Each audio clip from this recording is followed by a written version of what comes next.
తాను 9వ వార్డులో ఎన్నో సంవత్సరాలుగా ఉంటున్న స్థానికుడిని అని, ఇక్కడున్న ప్రజలకు ఇంటికి ఒక పెద్ద కొడుకులాగా ఉన్నట్లు తెలిపారు.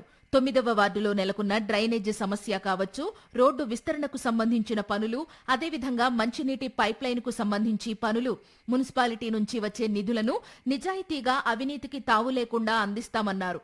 ఈ మున్సిపల్ ఎన్నికల్లో తనని ఆదరించి గెలిపించాలని కోరారు. భూపాలపల్లి మున్సిపాలిటీ పరిధిలోని 9వ వార్డులో ఈరోజు ఇంటింటి ప్రచారం చేయడం జరిగింది. మహబూపల్లిలో నేను 20 సంవత్సరాల నుంచి వెళ్ళి రాజకీయంలో వండుకుంటూ వస్తున్నాను. ప్రతి ఇంటిలోని పెద్ద కొడుకు లెక్క మెదులుకుంటూ వచ్చినాను. నాకు బీసీ కాలనీ కానీ, వెంగళరావు వెంచర్ కానీ, జిఎంఆర్ వెంచర్ కానీ, కుందూరుపల్లె కానీ, నర్సింహపల్లె కానీ, మైపల్లె కానీ, పిల్లోనిపల్లె కానీ, ఈ అన్ని ఊళ్ళకు నేను ఇవాళ కొత్తగా వ్యక్తిని కాదు. నేను వేరే ఊరు నుంచి వెళ్ళి రాలేదు. ఈ ఊరి స్థానికుడిని. నేను మీ యొక్క సొంత కొడుకు లెక్క, ఓ ఇంటికి పెద్ద కొడుకు లెక్క మెదిలిన ఇన్ని సంవత్సరాల నుంచి వెళ్ళి.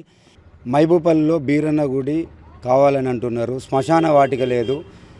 మహబూపల్లె కొసవాడ నుంచి వెళ్ళి కొంపెల్లి లాస్ట్కు రోడ్డు చిన్నగా ఉన్నది, పెద్దగా లేదు. ఈ సమస్యలు ఉన్నాయి. ఈ సమస్యలన్నీ నేను గెలిచిన వెంటనే నాకు వచ్చే నిధులతోటి నేను ప్రతిదీ కూడా చేయిస్తా. నర్సింహపల్లెలో డ్రైనేజీ కానీ, వాటర్ సమస్య కానీ, పోషమ్మ గుడి కానీ, భూలక్ష్మి కానీ, అది ఏదైనా కూడా మీ అందరి సమక్షంలో, మీ అందరి ఆశీర్వాదంతో, మీ అందరి చేతుల మీదుగా అన్నీ చేయిస్తానని.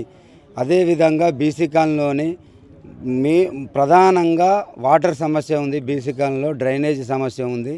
రోడ్డు లింకు లేదు. రోడ్ లింక్ సిస్టమ్ కూడా లేదు. కాబట్టి వాటన్నిటిని వెంగళరావు వెంచర్లోని రోడ్లు లేవు. ఓన్లీ మెయిన్ రోడ్ మాత్రమే. రమణారెడ్డి గారు అప్పుడు చేసిన అభివృద్ధి ఇప్పటి వరకు ఏం చేయలేదు. ఆ సమస్య ఇంటర్నల్ రోడ్లు కూడా జిఎంఆర్ వెంచర్లోని సమస్య అయినా, కుందూరుపల్లె రోడ్లు, డ్రైనేజీలు, నీటి సమస్య ఏదున్నా కూడా నేను తీరుస్తానని